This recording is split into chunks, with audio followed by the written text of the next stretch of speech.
আসসালামু আলাইকুম। আজকে কাউন্সিল অফ অ্যাডভাইজারের 40তম মিটিং ছিল, উইকলি মিটিং। মিটিংয়ে আমাদের মাননীয় chief adviser professor Mohammad Yunus মিটিংটা প্রিজাইড ওভার করেন এবং মিটিংয়ে অনেকগুলো গুরুত্বপূর্ণ ডিসিশন এসছে। প্রথমটা হচ্ছে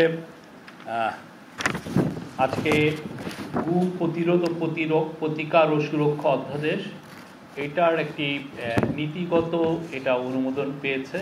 চূড়ান্ত অনুমোদন এখনো পায়নি। এটা আরও কিছু এটার উপর ডিসকাশন আছে, সেটার ডিসকাশনের পরে এটা ফাইনাল ড্রাফটটা পেশ করা হবে এবং ক্যাবিনেট আবার এটা নিয়ে কথা বলবেন, দেন এটাকে চূড়ান্ত অনুমোদন হবে। আপনারা জানেন 30 তারিখে বাংলাদেশের পুরো বিশ্বেই গুম প্রতিরোধ, গুম প্রতিকার নিয়ে সারা বিশ্বে একটা ইন্টারন্যাশনাল ডে পালন করেন। তো আমাদের গভর্নমেন্টের এটা একটা অনেক দিন ধরে আমরা এটা নিয়ে কাজ করছি, এই গভর্নমেন্ট, যে বাংলাদেশে যাতে আর কোনো দিন কোনোভাবে গুম যাতে না হয় এবং গুমকে যারা করবে এবং তাতে কীভাবে প্রতিকার করা যায় এবং প্রতিরোধ করা যায় এবং গুম আক্রান্ত যারা আক্রান্ত হবেন এবং তাদের পরিবারকে কীভাবে সুরক্ষা দেওয়া যায় সে বিষয়ে একটা আইন নিয়ে অনেক দিন ধরে কাজ হচ্ছে। এটার আজকে একটা ড্রাফট এসেছিল, এটা নিয়ে অনেক বড় ডিসকাশন হয়েছে। দ্বিতীয় হচ্ছে 3টি স্থলবন্দর বন্ধ ঘোষণা করা হয়েছে। 3টি স্থলবন্দর বন্ধ ঘোষণা এবং একটি স্থলবন্দরের অপারেশন কার্যক্রম স্থগিত রাখার প্রস্তাব অনুমোদিত হয়েছে। এই 3টি স্থলবন্দর হচ্ছে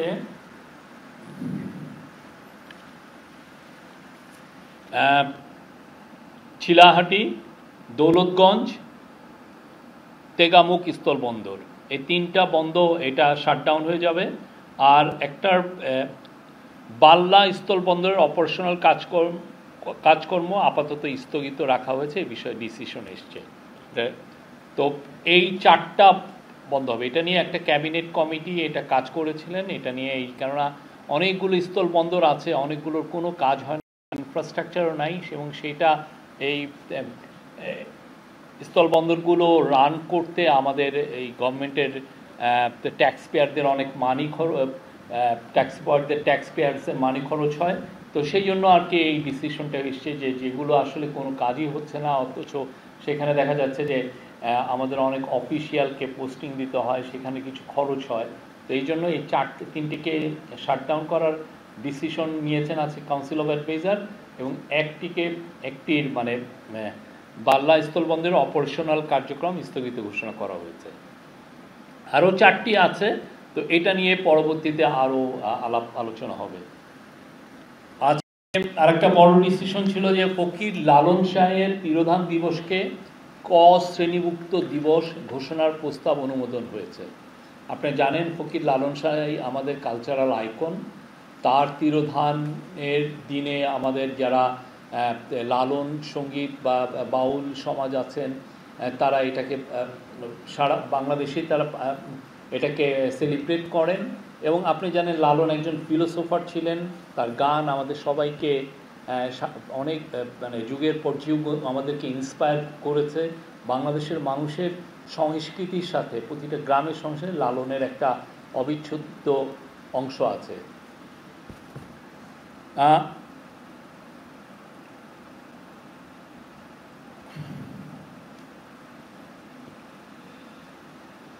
এই লালন তিরোধান দিবস জাতীয়ভাবে ক শ্রেণীভুক্ত দিবস হিসেবে স্বীকৃতি পেলে বিশ্ববিদ্যালয়, গবেষণা প্রতিষ্ঠান ও সাংস্কৃতিক সংগঠনসমূহে লালন চর্চা ও গবেষণা আরও বৃদ্ধি পাবে বলে সংস্কৃতি ও বিষয়ক মন্ত্রণালয় বিশ্বাস করে। এটা আজকের যে ক্যাবিনেটে এটা উত্থাপন হয়েছে। একই সঙ্গে এই সিদ্ধান্ত বাংলাদেশকে গ্লোবাল কালচারাল এরেনায় তার সেরা সম্পদগুলোকে সবাইকে মেলে ধরার একটা সুযোগ তৈরি হচ্ছে এবং এটা পুরো জাতীয়ভাবে এটা একটা সেলিব্রেটের একটা এখন থেকে এটা হওয়ার একটা সুযোগ তৈরি হলো। আমরা এটা আজকে আমাদের কাউন্সিল অফ অ্যাডভাইজার এই প্রস্তাবটা অনুমোদন করেছেন। আরও দু একটা প্রস্তাব ছিল যে আমাদের বর্তমান যারা কালচারাল আইকন আছেন, যেমন ধরেন হুমায়ুন আহমেদ, সুলতান আমাদের খুব বড় পেইন্টার, এবং আয়ুব বাচ্চি আমাদের রক মিউজিকের উনি একজন বড় কালচারাল আইকন, তো তাদেরকে নিয়েও অনেক আলোচনা হচ্ছে। বাট আজকে ডিসিশন এসছে যে শুধুমাত্র ফকির লায়লুন সাহেব তিরোধান দিবসকে ক শ্রেণীভুক্ত দিবস ঘোষণার প্রস্তাব অনুমোদিত হয়েছে। এর আগে এরকম কালচারাল মিনিস্ট্রির এইভাবে শ্রেণীভুক্ত দিবস আছে হলো নজরুল এবং কবি কাজী নজরুল ইসলামের ওনার তিরোধান এবং ওনার মৃত্যু এবং ওনার জন্মবার্ষিকী, এবং নজরুলের এবং রবীন্দ্রনাথ ঠাকুরের মৃত্যু এবং জন্মবার্ষিকী। এই ছিল। আর আরেকটা হচ্ছে যে আমাদের আজকে একটা রেগুলার গত 27 থেকে 29 জুলাই 2025 মেয়াদে ইথিওপিয়ার রাজধানী আদিস আবাবায় অনুষ্ঠিত UNFSS+4 সামিটে মাননীয় খাদ্য উপদেষ্টার নেতৃত্বে বাংলাদেশ প্রতিনিধিরা অংশগ্রহণ করেছিলেন। সেই সংক্রান্ত একটা প্রতিবেদন আজকে ক্যাবিনেটে প্রেজেন্ট করা হয়। এই ছিল আজকে ক্যাবিনেটের মিটিংয়ে। এছাড়া একটু দুই একটা ডিসিশন ক্যাবিনেটে যেগুলো আলাপ হয়েছে, যেমন প্রকৌশল বিশ্ববিদ্যালয়ের ছাত্রদের যে ডিমান্ড, সেটা নিয়ে আজকে 3টার সময় আজকে মিটিং হচ্ছে অ্যাডভাইজার ফজল কবির খানের নেতৃত্বে। এটাও আজকে ক্যাবিনেটে জানানো হয়। Thank you. আর আমাদের deputy press secretary Azad Majumdar, উনি আজকে আরেকটা মিটিংয়ে ছিলেন, সেই বিষয়ে উনিও অবহিত করবেন।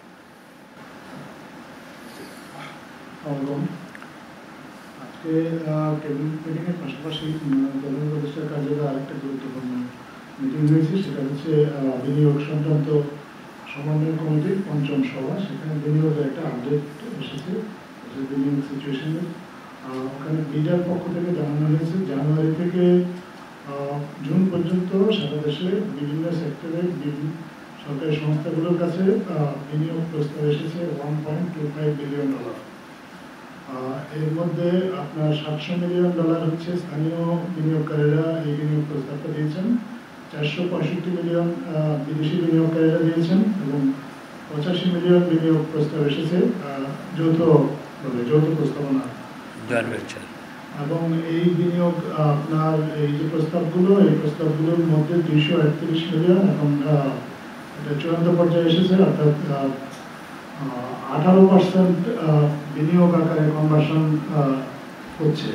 এর মধ্যেই যে বিনিয়োগ প্রস্তাবগুলো এসেছে, এটা একটা বৈশ্বিক হার এখানে পর্যালোচনা করা হয়েছে। বৈশ্বিক হার পর্যালোচনা করে দেখা গেছে যে বিনিয়োগের যে কনভার্সন রেটটা এই 6 মাস সময়ের মধ্যে এটা বৈশ্বিকভাবে হচ্ছে আসলে 15 থেকে 20%। সেদিক থেকে বাংলাদেশের বিনিয়োগের যে কনভার্সন রেট এটা 18%। এটা একটা সন্তোষজনক অগ্রগতি হিসাবে বৈঠকে বিডার পক্ষ থেকে উপস্থিত যারা ছিলেন কর্মকর্তা তাদেরকে জানানো হয়েছে। এই মিটিংটা আরো অনেকগুলো কারণে গুরুত্বপূর্ণ ছিল। এই মিটিংয়ে আপনার চট্টগ্রাম বন্দর কর্তৃপক্ষ তারাও এই মিটিংটাতে অংশ নিয়েছেন, এবং বন্দরের বিভিন্ন যে সমস্যা, ব্যাংকিং থেকে শুরু করে কন্টেনার জট, সেগুলো সবগুলো আলোচনা হয়েছে। এর মধ্যে বন্দরের সামনে আপনার 6,500 কন্টেনার অনেকদিন ধরে জমা হয়ে আছে। এই কন্টেনারগুলো সরানোর একটা উদ্যোগ সরকারের পক্ষ থেকে আগে নেওয়া হয়েছিল। আপনার এখন যেটা হয়েছে যে এই কন্টেনারগুলো সরিয়ে বন্দরের কার্যক্রমকে আরো গতিশীল করার একটা চেষ্টা চলছে। এর একটা অংশ হিসেবে গত 2 মাসে আপনার 1000 কন্টেনার অলরেডি এর মধ্যে অকশনের মাধ্যমে বিক্রি করা হয়েছে। বাকি যে কন্টেনারগুলো রয়েছে সেগুলো আপনার প্রতি মাসে পরে আপনার 500 কন্টেনার অকশনের মাধ্যমে বিক্রি করে এই কন্টেনারের যে এখানে যে জমা পড়ে আছে, অনেকদিন ধরে এই কন্টেনারগুলো জমা পড়ে আছে চট্টগ্রাম বন্দরে, এগুলো সরিয়ে চট্টগ্রাম বন্দরে কার্যক্রমটা একটু গতিশীল করা যায়। তাছাড়া সেখানে আপনার লালদিয়া পোর্ট বা আরও যে টার্মিনালগুলো যে আছে, এই টার্মিনালগুলোর যে নির্মাণ কাজের এই অগ্রগতি, এগুলো নিয়েও মিটিংয়ে আলোচনা হয়েছে। তাছাড়া ব্যাংকিং সুবিধার মাধ্যমে কীভাবে আরও সহজভাবে কর আদায় করা যায়, ব্যবসায়ীরাও খুব সহজে কর প্রদান করতে পারেন, সেটার জন্য সরকারের যে কী করণীয় আছে, এই বিষয়গুলো আজকে সবাই আলোচনা হয়েছে। আরেকটা হচ্ছে যে বিজনেস পোর্টাল করার কথা সরকারের পক্ষ থেকে অনেকদিন ধরে বলা হয়েছিল, যেখানে এই ওই পোর্টালে ঢুকে বিনিয়োগকারীরা বা ব্যবসায়ীরা সেবা প্রদান করতে পারবেন। এই পোর্টালটার সফট লঞ্চিংয়ের জন্য সেপ্টেম্বর 30 তারিখে একটা ডেড লাইন ঠিক করে দেওয়া হয়েছিল। আজকে সেই ডেড লাইনটার কথা পুনর্ব্যক্ত করা হয়েছে এবং যারা সংশ্লিষ্ট কর্মকর্তা ছিলেন তাদেরকে বলা হয়েছে এই ডেড লাইনটা যেন মেনটেন করেন। এই মিটিংটা আজকে প্রেসিডেন্ট করেছেন লুৎফে সিদ্দিকী, আপনি জানেন মাননীয় প্রধান উপদেষ্টার অর্থনৈতিক সম্পর্ক বিষয়ক বিশেষ দূত উপদেষ্টা পদমর্যাদায়। এবং ওনার পাশাপাশি এই বৈঠকে এনবিআরের চেয়ারম্যান আব্দুর রহমান খান এবং বাংলাদেশ ব্যাংকের গভর্নর হাসান এইচ মনসুর, ওনারা দুজনে ছিলেন। এবং সরকারের অন্যান্য পর্যায়ের সচিব সহ সচিব পদমর্যাদার বেশ কয়েকজন কর্মকর্তা সহ সরকার অন্যান্য পর্যায়ের কর্মকর্তা, চট্টগ্রাম বন্দর কর্তৃপক্ষের চেয়ারম্যান ওনারা ছিলেন। পাশাপাশি আজকের এই সভায় আপনার বেসরকারি খাতের প্রতিনিধিরাও, বিশেষ করে বিজিএমইর প্রতিনিধিরা এবং আমাদের যে ব্যাংকিং সেক্টরের বেশ কয়েকজন প্রতিনিধি এখানে উপস্থিত ছিলেন। সেখানে বিনিয়োগের সার্বিক সিচুয়েশন এবং বিনিয়োগ পরিস্থিতিটাকে আরও কীভাবে উন্নত করা যায়, ব্যবসা পেজা তাদের প্রতিনিধিরাও ছিলেন, সেটা নিয়ে আজকে সবাই আলোচনা হয়েছে। ধন্যবাদ। Thank you. আপনারা প্রশ্ন করতে পারেন।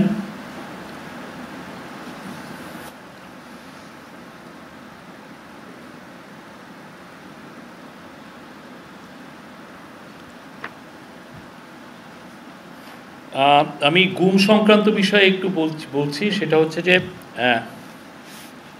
আজকে জাতিসংঘের, আপনি জানেন জাতিসংঘের সাধারণ পরিষদ গৃহীত international convention for the protection of all persons from enforce ডিসঅ্যাপিয়ারেন্সে বাংলাদেশ 2024 সালের 29শে আগস্ট অংশীদার হয়। উক্ত কনভেনশনের আলোকে এবং সংবিধানের সংরক্ষিত জীবন ও ব্যক্তির স্বাধীনতার অধিকার কার্যকর করার উদ্দেশ্যে গুম প্রতিরোধ, প্রতিকার ও সুরক্ষা অধ্যাদেশ 2025 প্রণয়ন করা সমীচীন। মহামান্য রাষ্ট্রপতি বিগত 6 আগস্ট 2024 সালে দ্বাদশ জাতীয় সংসদ ভেঙে দিয়েছেন এবং গুম প্রতিরোধ, প্রতিকার ও সুরক্ষা অধ্যাদেশ 2025 15 লক্ষ্যে আশু ব্যবস্থা গ্রহণের জন্য প্রয়োজনীয় পরিস্থিতি বিদ্যমান রয়েছে। বর্ণিত প্রেক্ষাপটে গুম প্রতিরোধ, প্রতিকার ও সুরক্ষা অধ্যাদেশ 2025-এর খসড়া প্রস্তুত করা হয়। গুম প্রতিরোধ, প্রতিকার ও সুরক্ষা অধ্যাদেশ 2025-এর খসড়া বিষয়ে গুম সংক্রান্ত তদন্ত কমিশনের মতামতের ভিত্তিতে Bangladesh legal AIDS and services, blast, human rights watch, আপনি জানেন এটা নিউ ইয়র্ক ভিত্তিক একটি হিউম্যান রাইটস অর্গানাইজেশন, এবং অন্যান্য মানবাধিকার প্রতিষ্ঠান ও সংস্থা থেকে প্রাপ্ত মতামত বিবেচনায় নিয়ে এবং আইন ও বিচার বিভাগ কর্তৃক আয়োজিত 2টি মত বিনিময় সভা থেকে প্রাপ্ত মতামত ও পরামর্শ পর্যালোচনা পূর্বক খসড়া পরিমার্জন করা হয়। খসড়া অধ্যাদেশটিতে গুমকে সংজ্ঞায়ন সহ চলমান অপরাধ হিসেবে বিবেচনা করে মৃত্যুদণ্ড সহ কঠোর শাস্তির বিধান রাখা হয়েছে। গোপন আটক কেন্দ্র স্থাপন বা ব্যবহারকে শাস্তিযোগ্য অপরাধ ঘোষণা করা হয়েছে। জাতীয় মানবাধিকার কমিশনকে গুম সংক্রান্ত অভিযোগ গ্রহণ ও তদন্তের ক্ষমতা প্রদান করা হয়েছে।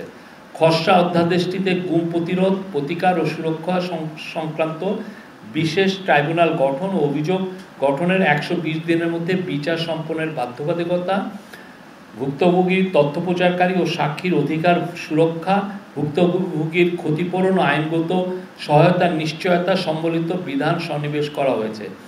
অধ্যাদেশটিকে গুম প্রতিরোধ, প্রতিকার ও সুরক্ষার নিমিত্তে তহবিল গঠন এবং তথ্য ভান্ডার প্রতিষ্ঠার বিধানও অন্তর্ভুক্ত হয়েছে। এটা ছিল আজকে উপদেষ্টা পরিষদে এটা প্রেজেন্ট করা হয়, বাট এটা নিয়ে আরও ডিসকাশন হবে সামনে। আজকে জাস্ট নীতিগতভাবে এটা অনুমোদিত হয়েছে। সামনের আরও মিটিংগুলোতে এটা চূড়ান্ত অনুমোদনের জন্য এটাকে আবার নিয়ে আসা হবে। Thank you.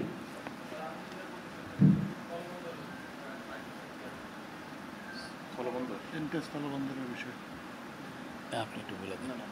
আপনার বলেন না, ওটা আমি বুঝতে এটা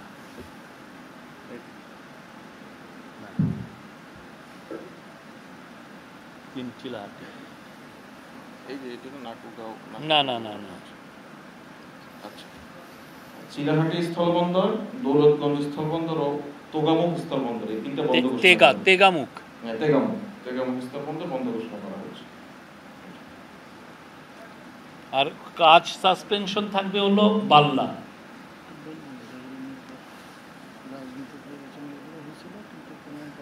আর এটা আপনি জানেন যে আগে যেটা হয় যে আমাদের যারা বর্ডার এরিয়াতে যারা রাজনীতিবিদ আছেন স্থানীয়, তারা অনেক সময় তাদের রাজনৈতিক বিবেচনায় এই স্থলবন্দরগুলো অনুমোদন নিয়ে এসেছিলেন এবং এই অনুযায়ী কাজও হয়েছিল। কিন্তু সত্যিকার অর্থে ওই পারে সেরকম কোনো ইনফ্রাস্ট্রাকচার তৈরি হয়নি এবং এগুলো দিয়ে সেরকম কোনো মিনিমাম কোনো ট্রেড হয় না। তো সেই জন্য আসলে এইখানে একটা ইনফ্রাস্ট্রাকচার রাখা, একটা স্থলবন্দর রাখা এই সরকারের জন্য একটা এক্সট্রা একটা খরচের বার্ডেন তৈরি হয়।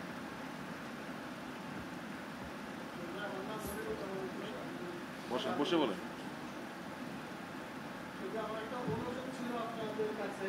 সরকারের মুখপাত্র, আপনারা আগে সপ্তাহে 3 দিন ব্রিফিং করতেন, এখন সেটা আজকে 14 তারিখের পর আজকে 28 তারিখ ব্রিফিং হলো। আমাদের অনেক কিছু জানার থাকে, যেহেতু আপনারা সরকারের পক্ষে কথা বলে থাকেন, অনেক সময় আপনারা অ্যাভেলেবল হন না, আপনারা যা দিচ্ছেন তাই আমরা নিচ্ছি, কিন্তু আমরা কোনো কিছু জানতে পারছি না।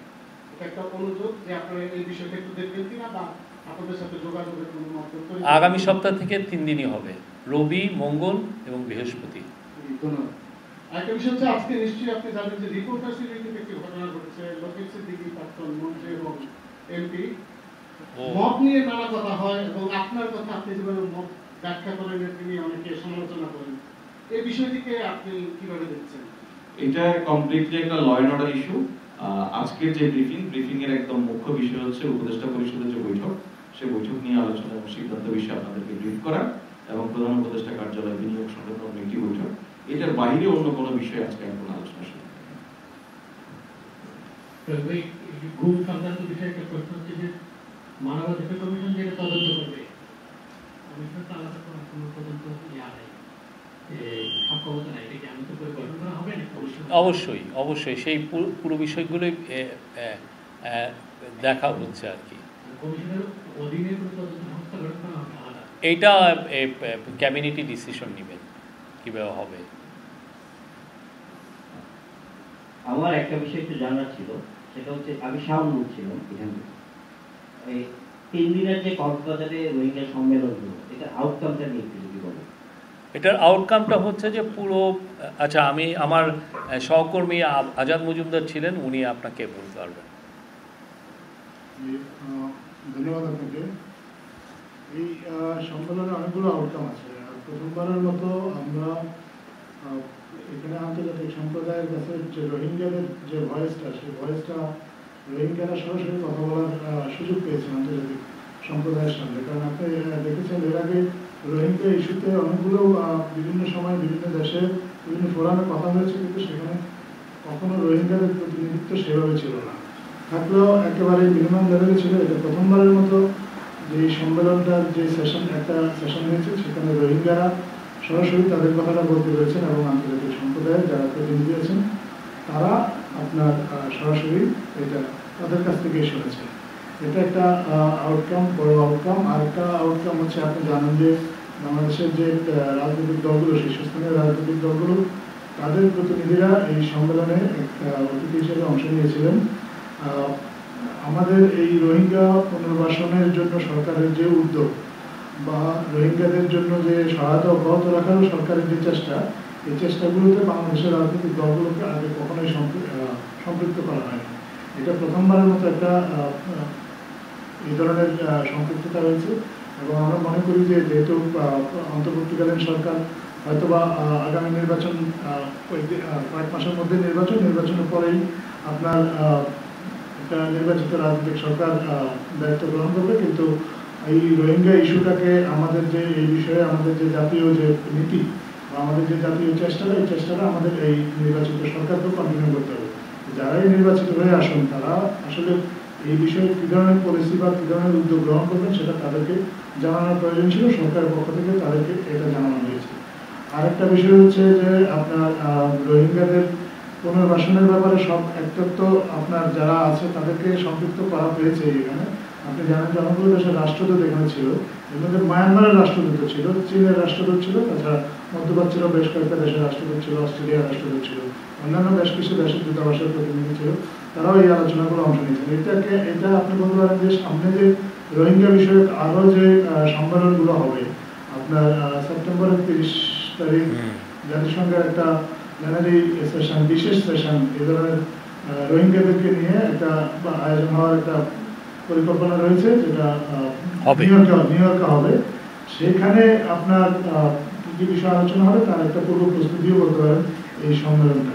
তারপরে সম্মেলনের তৃতীয় দিনে আপনার বিভিন্ন দেশের এবং সংস্থার প্রতিনিধিরা আপনার সরেজমিনে রোহিঙ্গা ক্যাম্প পরিদর্শন করেছেন। সেখানে তারা সরেজমিনে দেখেছেন আসলে রোহিঙ্গাদের যে খাদ্য সাহায্য সেটা আসলে কমে যাচ্ছে। এটা যদি কমে যায়, সেটা যে মানবিক বিপর্যয়ের যে আশঙ্কাটা করা হচ্ছে সেটা যদি হয়, তার পরিণতিটা কি হতে পারে বা সাহায্যটা যদি বাড়ানো প্রয়োজন, এই বিষয়গুলো তারা দেখেছেন। আমরা আমাদের বাংলাদেশের অন্তর্বর্তীকালীন সরকারের পক্ষ থেকে বরাবর এই ইস্যুটাকে খুব গুরুত্বের সাথে দেখা হচ্ছে এবং এই আন্তর্জাতিক নতুন গ্লোবাল ক্রাইসিস তৈরি হয়েছে, যে ক্রাইসিসগুলোর কারণে অনেক সময় আন্তর্জাতিক সম্প্রদায়ের দৃষ্টি এই প্রলঙ্গেড রোহিঙ্গা ক্রাইসিস যেটা বা প্রট্রাক্টেড এই ক্রাইসিসটা থেকে অনেক সময় সরে যাওয়ার একটা আশঙ্কা থাকে। আন্তর্জাতিক সম্প্রদায়ের দৃষ্টি যেন এই ক্রাইসিসটা থেকে সরে না যায়, এটা যেন একটা ফরগটেড ক্রাইসিস না হয়ে যায়, সেই জন্য এই ধরনের একটা সম্মেলনের প্রথমবার মতো আয়োজন করা হয়েছে বাংলাদেশে এবং সেখানে স্টেক হোল্ডাররা ছিলেন, তারা আলোচনায় অংশ নিয়েছেন। আমরা মনে করি যে এটা থেকে ভবিষ্যতে হয়তো আরো একটা ইতিবাচক ফলাফল আমরা দেখতে পাবো। আজকে ক্যাবিনেটে আরও একটা বিষয় আলোচনা হয়েছে, আমি ভুলে গিয়েছিলাম বলতে। সেটা হচ্ছে যে আপনারা জানেন যে ইন্টারিম গভর্নমেন্ট সংস্কার যে প্রস্তাবগুলো এসছে 11টা সংস্কার কমিশনের থেকে, তার মধ্যে একটা তো কনস্টিটিউশনাল রিফর্ম কমিশন, তাদের প্রস্তাবনা নিয়ে আসলে consensus national consensus building commission কাজ করছে। তো তার বাইরে যে 10টা সংস্কার কমিশনের 367টা সংস্কার প্রস্তাব নিয়ে ক্যাবিনেট প্রতিনিয়ত আপডেট ক্যাবিনেটে প্রতি সপ্তাহে দেওয়া হচ্ছে।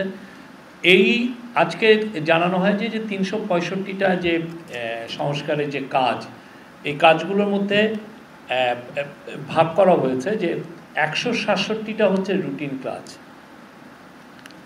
আর বাকিটা হচ্ছে 200টি হচ্ছে রিফর্ম।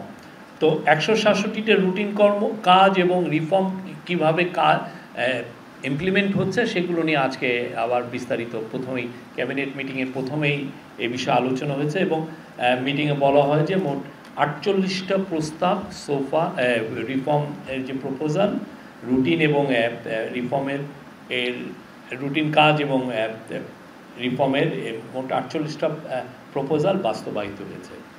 Thank you.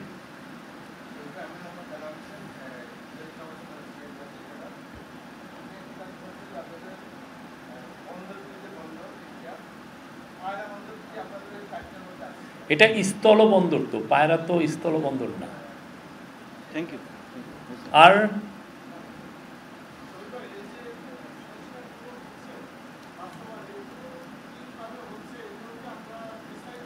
এটা আমরা তো কিছু তো জানাচ্ছি, ইনশাল্লাহ আগামী সপ্তাহে আপনার যতগুলো বাস্তবায়ন হয়েছে একটা বড় একটা আপনাদেরকে আমরা পাঠাবো। প্রত্যেকটা প্রস্তাব আপনারা দেখবেন যে কিভাবে কি বাস্তবায়ন হয়েছে। এটা আমরা অলরেডি এটা নিয়ে কাজ হচ্ছে, আমরা আপনাদেরকে জানাতে পারবো। আপনি প্লিজ আমাকে মিটিংয়ের আগে অ্যালার্ট করে রেখেন। Thank you.